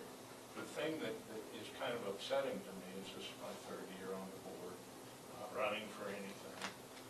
But if I look back at the number of things that we've actually spent money on to improve academic performance, I count them on one hand. On the other hand, we're spending money on toilets and roofs and, things that need to be done. But, we spent some money to improve the chemistry and physics labs, but mostly that money was spent on cupboards and tables and desks. It wasn't really spent on more equipment or new textbooks. I believe we spent some money on microscopes, although I haven't seen what we got yet for our money. Gosh, that's a huge area. New York is the this area is the Silicon Valley of biotech. This is where new drugs are being invented, lives are being saved, and boy, I want West Milford kids who want to be in that area to have some opportunity to get some of those high-paying jobs. We've done the AP Capstone program, and thank you very much for doing that, but we're only going to benefit 10 to 14 kids. We need to expand AP well beyond, a handful of kids we know it's one of the areas, when you go look at it, if we just go look and say, what is Ridgewood doing better than us? Well, it's, to some degree, it's the parents and the income and so on and so forth. We can move all those people here, we probably have higher scores too. What you got to look at are cases where other districts like ours maybe have gotten better, and what do they do to get better? And one of the things is introducing AP classes to the general community, not just a handful of kids at the top of your class. There's no question that kids in this district can get outstanding education. We send kids to Ivy League schools, to service academies. I mean, we do a really good job, but I don't know that we're doing well enough for the overall students. And frankly, this is a challenge to you and you. Bring us more proposals to improve academic performance. I know there are things that we can do. Some of them may be more professional development. If you train a teacher how to be better, then all of a sudden they teach 100 kids. I think I know we've got to replace IXL. I don't know that other people believe that, but all I hear from parents is that's a piece of crap. We need an in-math program. There are many things. Really, you guys are the professionals, and I know you're doing some things that don't even cost us any money, which is, that's great. But I want to spend money on kids and education, Right. not windows and doors. I can tell you that in business, there's a common philosophy. You're either moving forward or you're falling behind. You cannot stay where you are. It doesn't happen. If you think you're staying where you are, you're falling behind. And I think if one goes and looks, for example, at greatschools.org, at the ratings of our schools, a few are getting better and many of them are getting worse. We just plain have to do more, and truly, it's a challenge to you guys. Put things on the table that we can vote on, that we can all feel good about, including the parents and the kids and the board. I do think that when you've got, a problem in an organization that is not moving forward, it starts with management. To be perfectly honest, it starts right here with the board. That it's us. And by settling for mediocrity instead of insisting on improvement, we're getting exactly what we've got. So, my attitude has changed starting today. I want to see improvements in academics. That's number one. And I want management focused on that. I want teachers focused on that. That's said my piece. Great job on the graduation rates. That's just outstanding. Thank you, Steve. I agree with everything you just said. I think one of the things that we have to do is highlight the good things in our district. And I think in order to get people to come into the schools and to come into the district, I've said this before, we have to meet with realtors. We have to find out what parents want, what will make them keep kids in our district, and what we can do to provide what these kids need. So I agree, we do have to increase our academics, but we have to highlight what's good too. So, thank you. I just want to add that I don't disagree. I'm sorry. I had. That's okay, she can go. I didn't realize you had your hand up. I'm sorry. I agree with what you're saying. I think to Terry's point, want to make sure that, we are recognizing a lot of the things that we're hearing from the administration and, in Ed committee and all the things that we're putting in there. I don't think we are settling for mediocrity. I mean, we've heard a lot of things that Dan's putting into place in terms of looking at the curriculums and, the capstone is a great start and I think there's a lot that we're doing. And so I feel like I don't want it to be perceived negatively that we are settling. I think, we all obviously understand the budget constraints and really did not have a lot of room for growth. And, that's one of the key things we said is we need to figure out how can we, build more programs and build more of that and continue to look at the math program and look at the health curriculum and build all these things that are coming. So, I think we do owe a lot to the administration. They're doing a lot in these areas and doing a lot of work there. So I think we, of course, there's always room for improvement and I think there's a road to go. And I think also to Terry's point, it's not a lot that all on the schools. I think there's a lot that, the township is struggling. It's struggling to get people to move here. It's struggling to keep kids in the schools and, people are turning away. And so I think that's, unfortunately, a lot of that's out of our control. But, There's a lot of factors. Yeah. A lot of it is in our control. Yes. The schools are the Yes. single most important I don't disagree. reason that people move to. And that's what the brokers say. So, 1 second, Greg, and Glenn was next. All right, I think there are a lot of things that can be done that are not budget, don't have a heavy budget impact. There's simple management things like accountability. There's leadership in improving environment, particularly in high school. There's things like that really, we have the people in place to do it. We just need the leadership and the ideas and the direction to do it. So I don't think that it's necessarily something we have to throw money at. We can do that. I mean, obviously, if there's a good program, we should invest in the education. But there's other things that can be done, implemented immediately, that don't cost anything, that don't have to have a line item in a budget next year. So I'm just saying that these are things that, if you guys can come up with things to do that, we'd appreciate it. Greg? We are the board. It starts with us. However, I strongly disagree with what Steve says, because to compare northern New Jersey with suburban Atlanta, it's off base, number one. Number two, many of us on this board, and certainly our community members, have had students, their children, now adults in my case, go through the school system. So for these examples that get cited about how off it is and how much we need to fix, it's good that it's coming up, but we're pointing a finger right at ourselves as Board of Education members. Hang on. I got the floor. What we do is we spend too much time here on other things instead of talking about and addressing the items that you guys all talk about. However, when it comes to moving forward with these types of initiatives, coming out of committee, coming before us as a Board of Education for things to easily approve, because nobody would be serving on this board if they weren't compelled to make things better here every hour of every day, every minute we spend at these board meetings. Certainly that's not what happens around here. So that's a weakness of this board.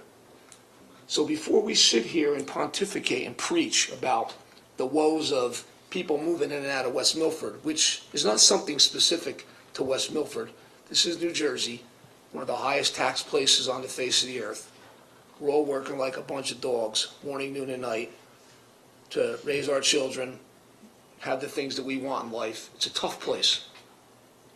West Milford is no different than any other place. There's highs, there's lows, there's middle ground.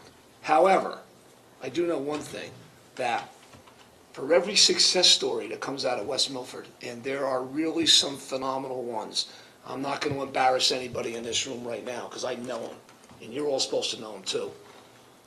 Those are the things that really don't get talked about enough, in my opinion. I don't care if I'm a cheerleader, and I'm not running in this election, but I'm running in the next election, so that's when I'm really good. But the fact of the matter is, for us to sit here and talk about what's wrong, we also have the ability to change it and make it better. So I think it's time for action to speak louder than words. Instead of talking in this nebulous, making comparisons, Steve, to Gwinnett County and Passaic County, there's no comparison. And that's what I say. So I caution everybody to sit here and point fingers at the administration, the staff, whoever, because it all starts and ends with us.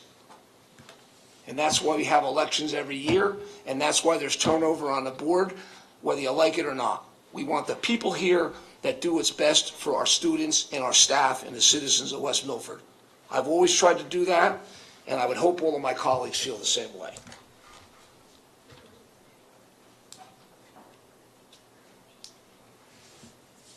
Will?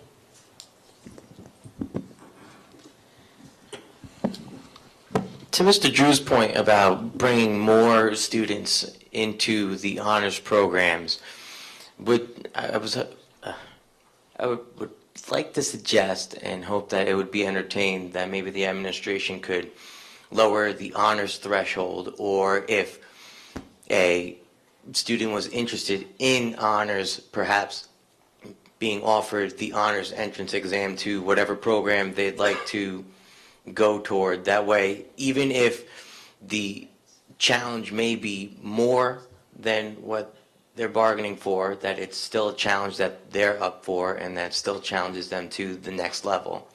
And just food for thought and throwing that out there. Yeah, Mr. Novak, I was under the impression, now, I've been in a classroom for 4 years, but I recall that if a student wanted to take honors and they had the parents' support, that student was allowed to take honors, so it is encouraged. Yeah, I mean, it's not, maybe the guidance counselors could do a little better job, but the kids can move into if they want. So I don't know, We have a- Mr. Novak, is that Well, still we okay? have a selection and recommendation process for Okay. students getting into honors and AP. However, if a kid is deeply interested in pursuing that type of course and they may not have been recommended for it, we don't deny anyone the opportunity of taking the honors assessment or those. It takes a that little bit of process. lobbying by parents. Yeah. Would the administration be in favor of perhaps having a public relations to state that to students? I believe they understand that already, but it's something we could look into. Now, if you just want to flash back about an hour and a half, we did a brief little PowerPoint, a couple of quantitative goals we have for this year, and this didn't list all of them. Please don't think that it was a small 10-page PowerPoint. A couple of the quantitative goals were increase number of students in AP world languages, Italian, Spanish, French, German for next year. We started a pre-algebra honors class at 7th grade for the first time with the stated goal of increasing the algebra enrollment in 8th grade for the following year. There's a lot of studies that connect or correlate students who complete algebra in 8th grade go on to greater successes academically than students who take Algebra 1 in 9th grade. So these are some really concrete steps that we're already addressing, and we did address tonight, and there's other examples of that as well. But your points are all well taken. I would agree with you. I think we are taking some steps. We can always do more, but we are taking some very solid steps this year. And we're not going backwards or moving laterally. We're moving forward. Absolutely. One last comment. I'd like to agree with Mr. Bailey. Everything does start here with the board. If things don't improve, it's our fault. And actions do speak louder than words. So I'm going to repeat something that I brought up at the beginning of the year. I want to remind the other board members that aren't on the policy committee. I mean, obviously, the board works through goals and policies. So if you want to go through the policy book, find policies that you think would make a difference, and you want to propose adjustments, please pull out the old policy, mark it up, make it what you think it might be better, and present it to the policy committee. We'll discuss it, we'll, fine tune it. If everybody thinks it's a great idea, we'll move it onto the agenda. So, I mean, this is how the board is supposed to work. So if you've got some things that you care about, the policy committee is just, the volume of policies that we have is just overwhelming. There's no way the policy committee can go through it all and do that. But if you come up with something that's been brought to your attention or that you're aware of that can be improved, please.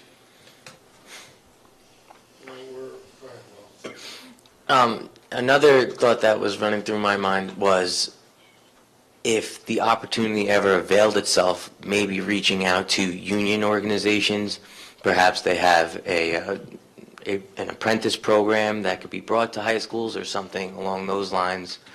And I think that's something that'd be interesting for those students that aren't fully academically inclined and more along the lines of a technical career path. Backtrack again. Go ahead. I don't think we need to be here all night addressing every comment, but just in general, one of our bullet points tonight for science, one of their goals this year was to have a plan to develop CTE certification, what they need to do to become career technical education certified. So when our students graduate from the high school, if they want, we know which classes they can take and come up with a certification at the end of their stay here. So we're starting that process now. Micro-credentials, yes, we're starting that process now to make it a more coherent and systemic plan so that they can do those courses here.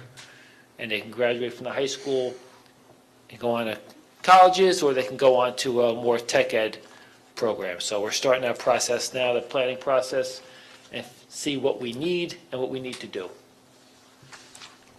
I got one comment, and hopefully we can move on to petitions and requests and then get to executive session. When I got on the board in 2010, we made district goals and board goals, and we never talked about it again. This board is doing that. We're making plans. Alex has made plans. He started last year. We're heading in the right direction. That's the key. We've got 9 board members, 9 differences of opinions at times, and we all got to work in the same direction. You know what Steve says, Greg doesn't agree with, and what maybe sometimes Greg will say Steve won't agree with, but we got to be civil with one another. You know, the important part is we're here not for ourselves. We're not getting paid to be here. But we're doing this, we all know what we're doing for the kids to make the district better. We've got to put aside all these petty differences between one another and just focus on what we're here to focus on, which is making the education system in West Milford better. I think we're heading in the right direction. Are we there yet? No. You know, some people have, oh, it's a great mess. No, we're heading to greatness. So I want to look at it like that. We're on the right path. I think, are we done? Hell no. And our district goals are kind of going where we want them to go. And, Alex has jumped back an hour and a half. I'm going to jump back an hour and a half. We've got goals. We're tight on money, but we're looking at things that now, how can we refocus our money to where we can improve educational programs? And I think come next year that there's a thing about English ivy. The first year you plant it, it sleeps, then it creeps. The third year it leaps, it takes off. And I think that's what we're going to be doing come this time next year, that this Board of Education will be on that precipice of leaping. I think it's going to be a slow process. I don't think it's going to happen overnight. I think we're all in it for the same reasons. So I hope we can move forward and go in the right direction and put aside differences and just focus on what's best for the kids. That's what we're here for. Unless somebody has got something to say, I would Motion to close new business. like to make a motion. Second. Do I have a second? Second. Thank you, Nicole. All in favor? Aye. Any opposed? Okay, petitions and requests. Petitioners who have requested to speak prior to the meeting will be first with 5 minutes for each petitioner for a period of 30 minutes, and then time permitting. Other petitions and requests limited to 5 minutes per petitioner will be allowed until the 30-minute period transpires. All speakers are asked to give their full name, spell their last name, provide their address. Speakers may not use the names of students during petitions and requests. Now, I know that we do have 2 people that have signed up, so do you guys want to flip a coin? Mr. Garcia or Mr. Nolan, or did you want to get up together, or?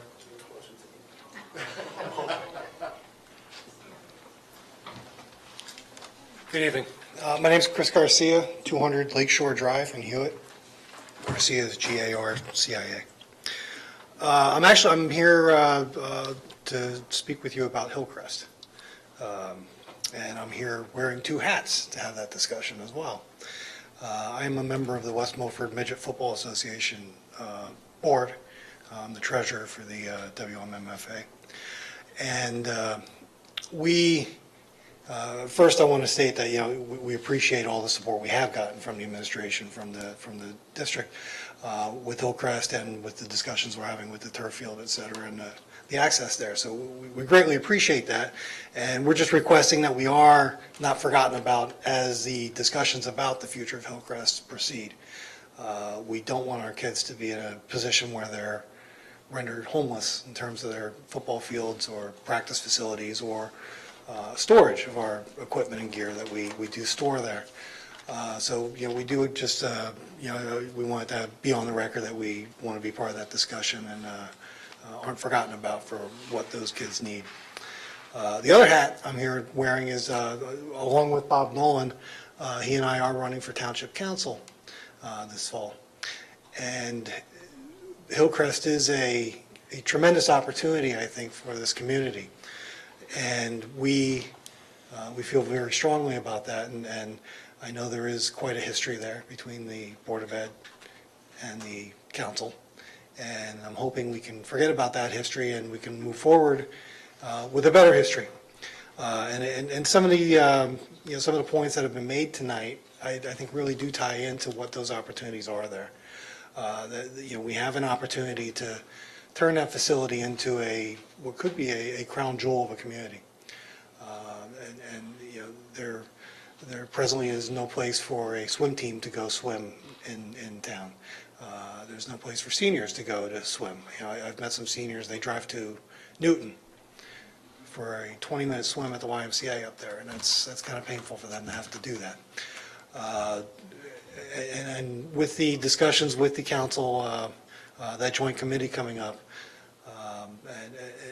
I really hope that we can explore some out-of-the-box and creative solutions to make that a facility that can be very beneficial to this community. As I'm taking notes here this evening, Mr. Novak said early on, one of the things he asked is, what can kids do in West Milford? That was a question that you had asked, and we've addressed the drug epidemic here in discussions tonight. One of the more recent comments was we need to identify, I can't read my writing. We need to identify how to print better. We need to identify how we can get people to move here.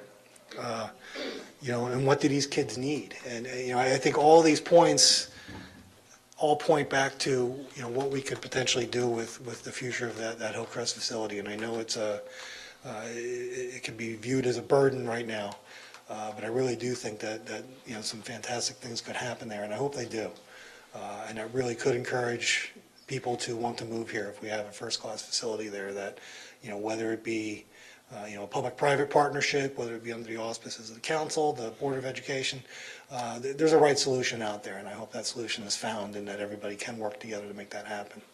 And, if I'm lucky enough after the election this fall, I'd love to be part of that discussion going into next year. Thank you. Chris?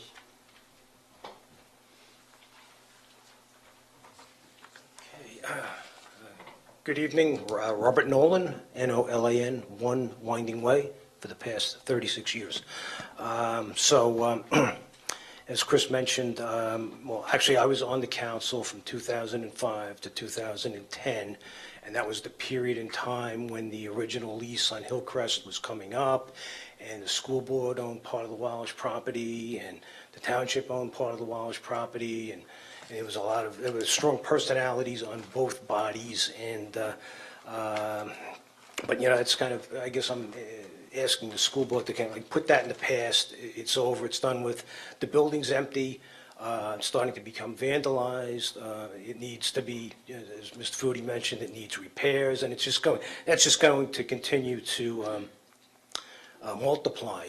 So I guess I'm asking the board, and when you work with the council, to think big as to what we can do with that building, because there is an opportunity, and it's the fact that it's a school board property, you're not quite as restricted in terms of what you can build there, or what can be put there, as opposed to the restrictions that the council had, for example, when they tried to come up with a place for the library. So as far as I'm concerned, the building should just be, the existing building has no more use, but you do have a footprint there. So the building can be demolished, and with that footprint, with some, you have to come up with a way. Chris mentioned maybe a public-private partnership, or grant funds, but something. But I guess I look at it as that footprint is big enough that you could put in a pool, an indoor pool, an aquatic center. You could also put a senior center in there, and in terms of the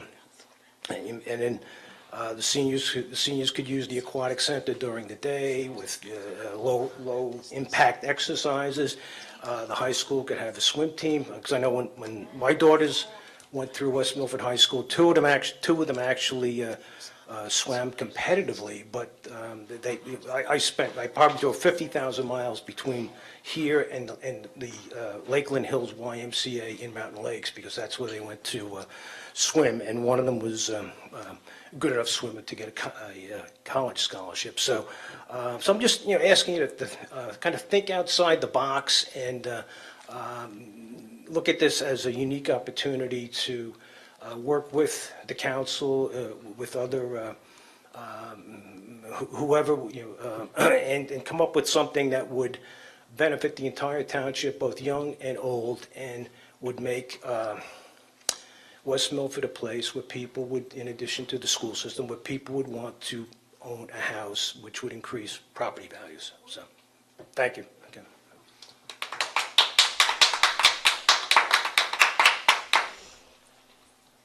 Okay, is there anybody else who would like to speak? Seeing none, I move to close petitions and requests. Second. Thank you. All in favor? Aye. Any opposed? Okay, Glenn, executive session resolution, you don't want it? Don't forget health president. At 9:35 p.m., I will move to go into executive session for the purpose of discussing personnel appointments, resignations, current litigation matters, special education matters, negotiations, Hillcrest, and matters of attorney-client privilege. Second. Thank you. And we will be taking action afterwards. We got those two items from education. So we will be taking action afterwards. But, yeah, our personnel, excuse me. All in favor? Aye. Any opposed? Okay. We'll retreat back to, executive session. Retreat back to the Bat Cave, AKA a 5th grade classroom.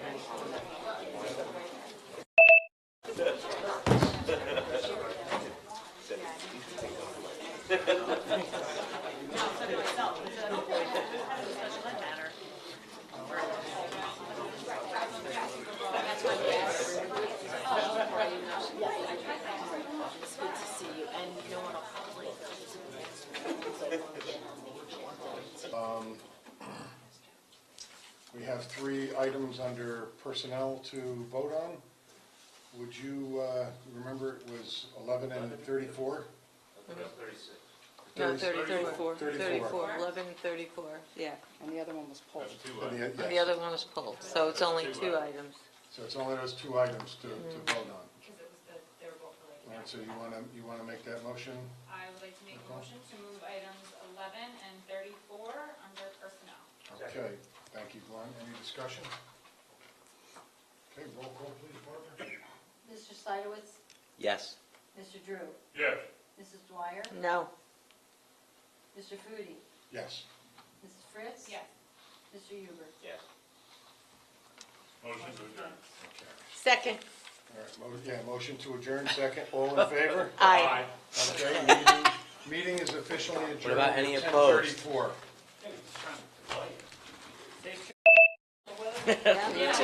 And please make sure that Joe knows what time. Yeah, I will. 10:35. Please, Don't get used to it. Oh, I'm gonna rub it in. oh, it's gotta be, whenever I'm here. Here, we end early. Yes. Yeah?